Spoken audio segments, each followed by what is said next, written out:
Ô vous, ombre immémoriale qui dansez la nuit au-dessus de ce lac, plongez-nous dans les songes et transportez-nous dans 200 000 ans ici. Nous sommes le 24 novembre 2020. À compter de cette date, ça va faire maintenant 6 semaines qu'on est en résidence à Annecy, au Théâtre de Bonlieu. En autarcie, je dirais, dans un moment très particulier, puisque on était censé jouer il y a 2 semaines, mais compte tenu du contexte, on a repoussé un petit peu plus loin notre résidence. Ce grand miracle est que nous pouvons continuer de travailler, même si le spectacle n'a pas lieu. Et du coup, on a gardé 2 semaines supplémentaires, tu vois, de résidence pour continuer d'élaborer, d'écrire.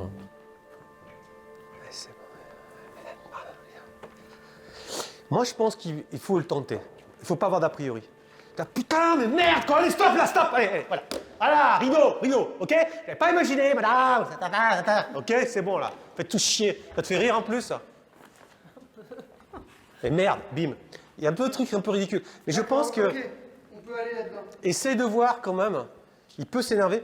Mais, Thibaut, du coup, il arrêtera. Et même, je crois que ça pourrait être très beau qu'il fasse. Ah, c'est bon, là, c'est bon. Stop, là. Allez, ça va. C'est un privilège assez qu'on a du mal, je pense, à mesurer. Nous avons cette chance incomparable de pouvoir continuer à être ensemble, à se toucher, à s'embrasser, à se parler, à se confesser les uns les autres et à être ensemble, Et c'est vrai que très souvent, les périodes de résidence et de répétition sont des immersions qui nous coupent un peu du reste du monde pendant un temps. Cette fois, ça a été salvifico, salvateur.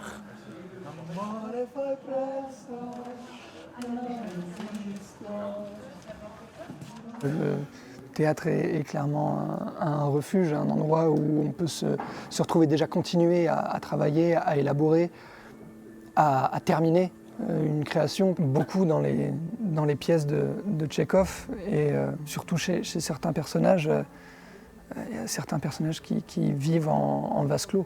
Et comme nous, là, en temps de confinement, on passe beaucoup plus de temps au théâtre que chez nous. Et en fait, la datcha qu'il y a au plateau, c'est aussi notre maison en ce moment, en fait. C'est l'endroit où on passe le plus de temps, c'est là où ces gens se sont confinés, en quelque sorte, ou en tout cas, ils en sortent assez peu, et ils rôdent quelquefois aux alentours, et nous, c'est ce qu'on fait. On rôde un peu aux alentours du théâtre et de la datcha.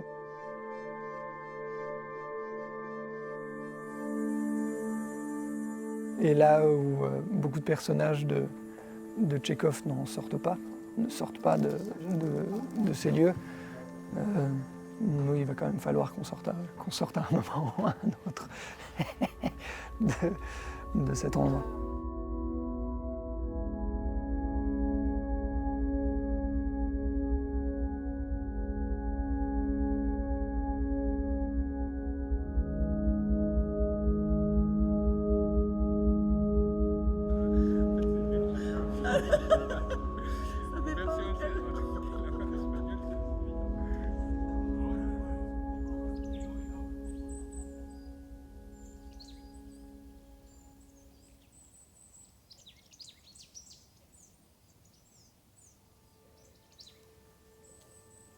Pour moi, on assiste aujourd'hui à la fin d'un monde, mais pas du monde, hein, la preuve en est. Quand tu regardes aujourd'hui une lumière comme celle-ci, il faudrait être sacrément prétentieux pour parler de la fin du monde. J'aime bien là, ce que disait Mouchkine justement sur la question, on a des enfants demain. Avoir des enfants, c'est déjà pour moi le premier espoir, c'est-à-dire quelque chose de dire mais comment tu leur livres un monde droit dans les yeux, quoi. Moi, c'est toutes ces questions-là qui sont venues percuter aussi mon travail de créateur dans La Mouette, et il s'avère que La Mouette parle de tout ça. Ma mère ne m'aime pas, et paf, on a sa mère et il regarde l'image de sa tête. Donc il la regarde là. Il la regarde là.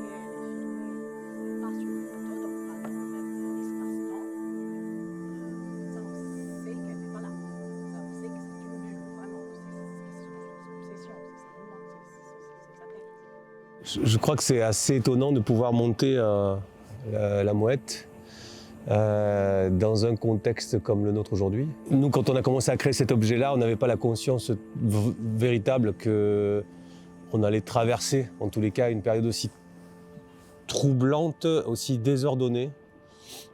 Deux questions vont se poser fondamentales. La première, c'est quelle légitimité avons-nous, nous, artistes, de faire notre métier aujourd'hui dans un monde comme celui-ci? Comment l'art peut avoir aussi un impact sur les consciences?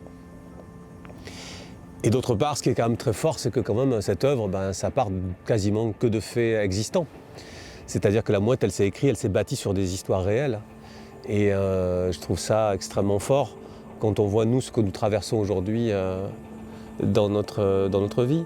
Esthétiquement l'image, si c'est sur une qu'on veut en portrait, le faire travailler sur fond noir dans un premier temps et que ce soit plutôt très plus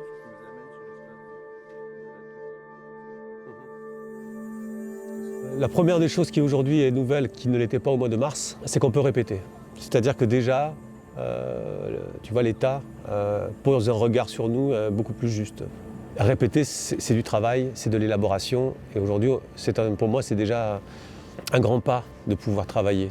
Et pourtant, parfois l'art, c'est Blanchot qui disait ça, peut être une insulte à la réalité. Il faut savoir aussi qu'à des moments, quand on était avec les hôpitaux qui étaient totalement submergés, il était absolument inconcevable que nous fassions du théâtre pour aider nos camarades médecins à reprendre le dessus, parce que la priorité c'était la santé et elle le restera. Si vous avez trouvé nécessaire d'appeler ma sœur, ça veut dire que je suis mourant, comme qui dirait. C'est assez étrange, je suis mourant et on ne me donne pas de médicaments. Qu'est-ce qui te ferait plaisir, hein? Bicarbonate, quinine, valériane? Et te voilà encore reparti dans des grandes théories. Qu'est-ce que j'ai fait pour mériter ce calvaire?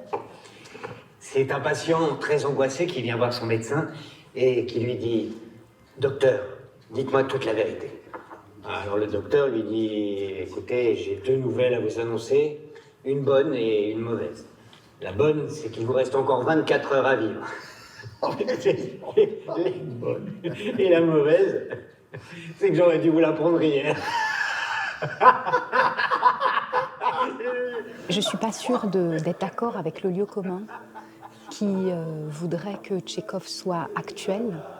Je ne suis pas tout à fait sûre de ça. Mais je sais qu'il nous a parlé de ce que c'est que de faire communauté avec plusieurs générations qui cohabitent dans un même espace, à savoir cette petite datcha.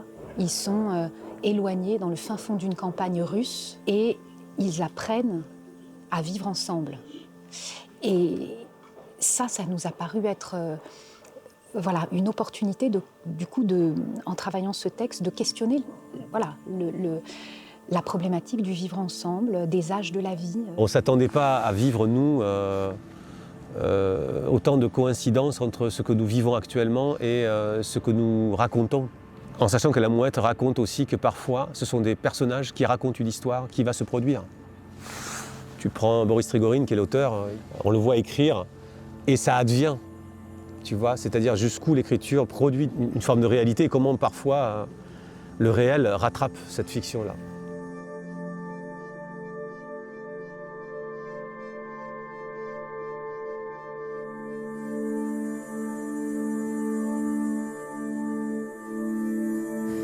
Nous, on est traversé de part en part par cette question. On va à tous les niveaux être touché par l'histoire. À commencer aussi par la perte d'un des nôtres, un de nos amis qui est parti, quoi. Et comment on continue avec cette réalité-là, comment on va l'emporter avec nous, cette question et cet être, quoi, tu vois. Et c'est là où ça a fait corps aussi avec le groupe. Et la question a été que la Mouette était le plus beau manteau qu'on puisse porter aujourd'hui pour traverser ce désert froid. Je le savais, j'ai pensé à toi toute la journée, j'avais un pressentiment. Viens, mon amour. La maladie, elle hante l'intrigue de la Mouette. Il y a ce personnage qui a 70 ans, qui est dans le dernier âge de sa vie, qui est malade, et qu'on accompagne de l'acte 1 à l'acte 4 sur 2 ans et demi, dans une agonie progressive de son corps. J'ai 70 ans, mais j'ai envie de vivre. J'ai tellement envie de vivre. Même s'il me restait seulement un jour à vivre, j'ai tellement envie de vivre. Et je crois que c'est là-dessus qu'on s'est retrouvés. Avoue qu'à 72 ans, pleurer sur sa vie, c'est quand même un peu dérisoire. Tu es buté à force, comprendront, je veux juste vivre. Mais c'est irréaliste. Toute vie a une fin. C'est une loi de la nature. Eh oui. Voilà encore une parole d'homme satisfait, tu es comblé, la vie t'indiffère. Ah, tout est bien égal. Mais au moment de mourir, tu auras peur. Tu auras peur. Ah, pour moi, c'est très particulier parce que c'est extrêmement particulier parce que j'ai perdu mon ami cher. Il s'agit d'Hervé qui devait jouer le rôle de Sorine et qui est décédé en septembre. Et du coup, comme c'était mon ami le plus proche, Cyril m'a demandé de le remplacer. Donc oui, au niveau raisonné, là, je crois qu'on ne peut pas faire plus fort, vu qu'en plus on joue, et lui et moi, un personnage qui est en train de mourir. Donc ouais, c'est pas mal fort, on va dire.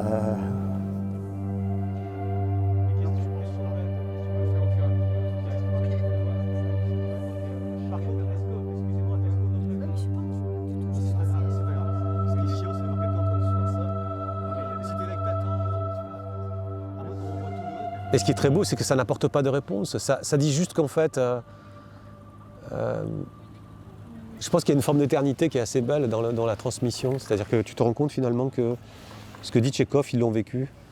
Les questions qui se sont posées, ils les ont vécues. Ils n'y ont pas plus apporté de réponse que nous n'en avons aujourd'hui. Mais le fait de savoir que nous avons tous, à un moment donné, on traverse les mêmes choses, ces cycles comme ça qu'on traverse, nous, je sais pas, moi me rassure aussi, quoi. Comment continuer le collectif et travailler collectivement dans un contexte comme celui-ci, ce sont des belles questions. Voilà. Donc ça veut dire comment ensemble on va être responsable, c'est-à-dire que nous faisons, nous, très attention, on est en communauté, en vase clos.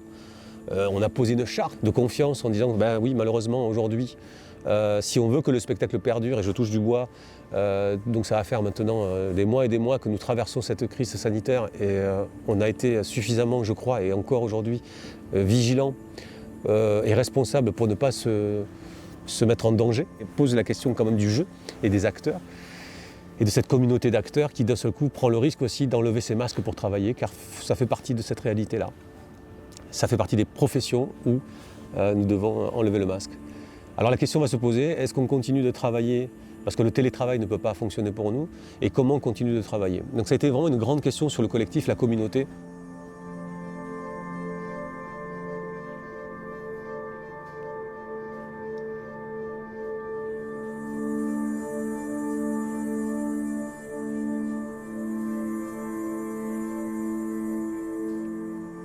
Alors moi je le vis de manière très pragmatique déjà, je me fais tester tous les fois avant de venir travailler parce que plus que de le choper, je pense qu'aujourd'hui je ne supporterai pas la responsabilité d'être celle qui l'amène ici. Et en tout cas je pense que au niveau scientifique et sanitaire, on a fait les efforts pour qu'on puisse continuer dans une certaine degré de sécurité. Après, le risque zéro n'existe jamais, mais à travailler. Et je suis assez d'accord. Travailler avec masque et distance, ça voudrait dire se plier à l'absence d'humanité totale vers laquelle on va de plus en plus et qu'on nous impose de plus en plus. Et le théâtre ne peut pas faire ça. Très étrange aussi de voir un écrivain adoré de son public passer toute sa journée à la pêche. On parle de lui dans les journaux, on vend même ses portraits, on le traduit partout. Et il est surexcité d'avoir pris 2 petits poissons. Je croyais que les gens très connus étaient prétentieux et inaccessibles. Mais non. Ils pleurent, ils rient, ils se mettent en colère. Comme tout le monde.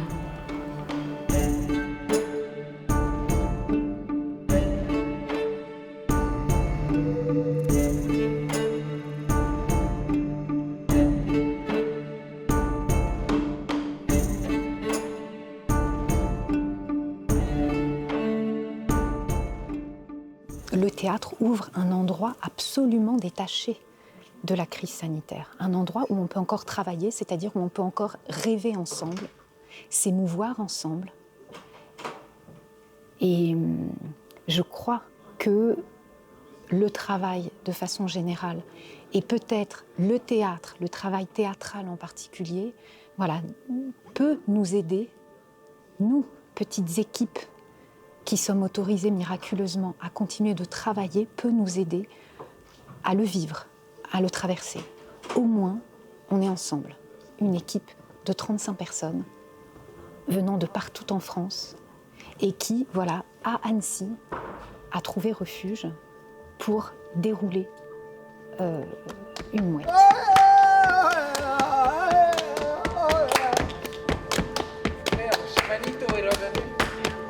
C'est Chamanito, oh là, je connais ça. Ça vient de votre pays. C'est les gros plans que j'ai fait sur toi. N'hésite jamais à faire des gros plans sur moi. Les autres, ça, c'est pas la peine. Je te le dis franchement, c'est comme j'ai dit à Julien. Ça, il y a un reportage. Sur les autres, on n'arrive pas à faire. Regarde, je vais faire celui qui n'a pas vu la caméra. Et tu comprends ce que je veux te dire. C'est, tu vois, parfois, dans la vie...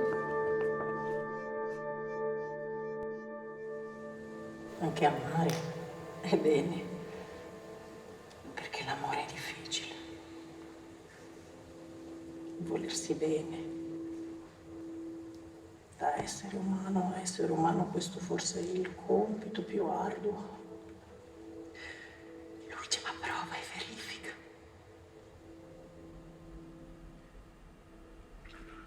Ascia. Alzati. Alzati, tesoro. Allez. Pour la suite, pour l'instant, je ne peux pas vraiment dire la suite parce que je pense qu'il y a un vrai souci aujourd'hui de cohérence en fait.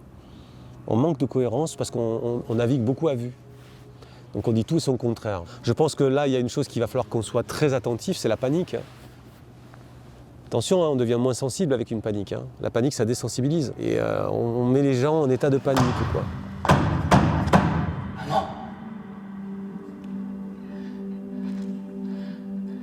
Allez, ça va, c'est bon, terminé. Rideau, on arrête tout. On arrête tout, ça va, ça va, pardon, j'avais oublié qu'écrire. Je me doutais, c'était réservé à un petit groupe d'exception. J'ai eu le culot de mettre un pied dans le sein des seins. Pardon, voilà, moi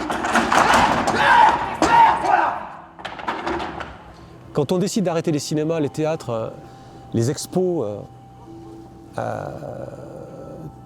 toute forme d'art, il faut bien savoir que tu peux les arrêter tout en même temps si tu veux. Mais tu ne peux pas les faire redémarrer en même temps. C'est pas vrai. C'est inconcevable de dire ça. Parce que nous avons des rythmes cardiaques très particuliers, les uns les autres. Un film, tu le reprojettes demain, tu réouvres les salles, tu peux. Un spectacle, s'il n'a pas été terminé parce qu'il est en élaboration et qu'il a été arrêté en pleine élaboration, il ne peut pas. Et quand même il est fini, demain, s'il a été interrompu pendant un mois, il ne peut pas redémarrer comme ça. Il faut avoir de la considération pour le processus. Donc pour moi, le théâtre, demain, il est en jachère aujourd'hui.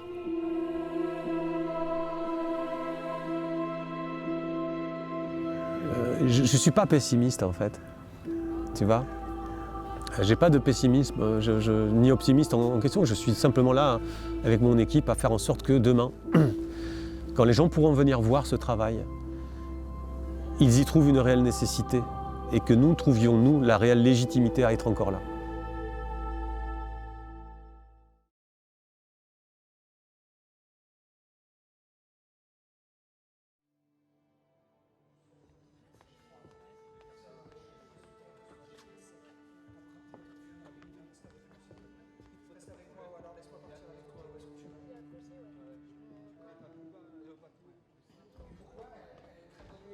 On est le 6 octobre 2021, jour de la première, donc jour de nos retrouvailles avec le public. Après donc à peu près un an d'interruption, en tout cas un an de silence.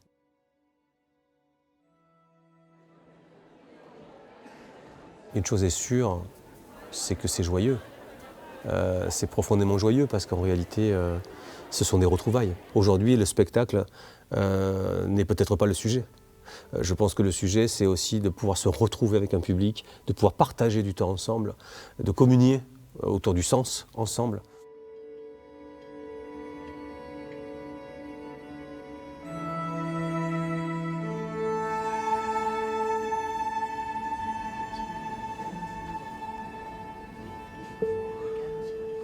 Je pense qu'il ne faut rien attendre de ce moment-là.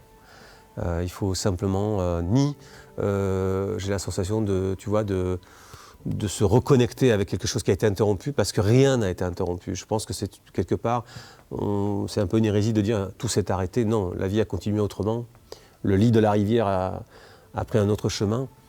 Mais par contre, on a 1 an, ça suffit pour changer les choses et pour changer un rapport à l'autre. Donc on va voir, ça va être, je crois, un moment fort.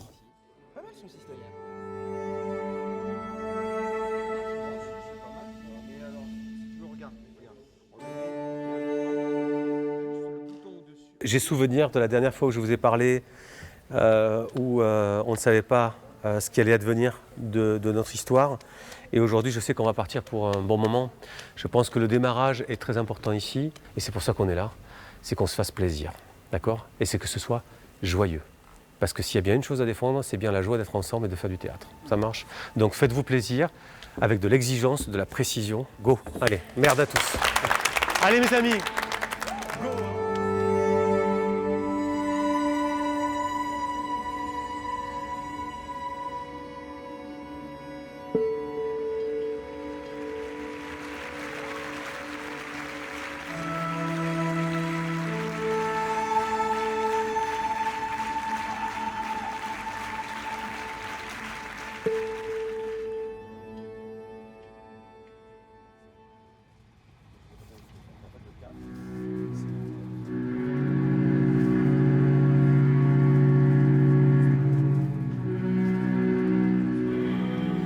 Mois passés sans faire de théâtre, 12 mois sans avoir pu partager une salle avec une écoute.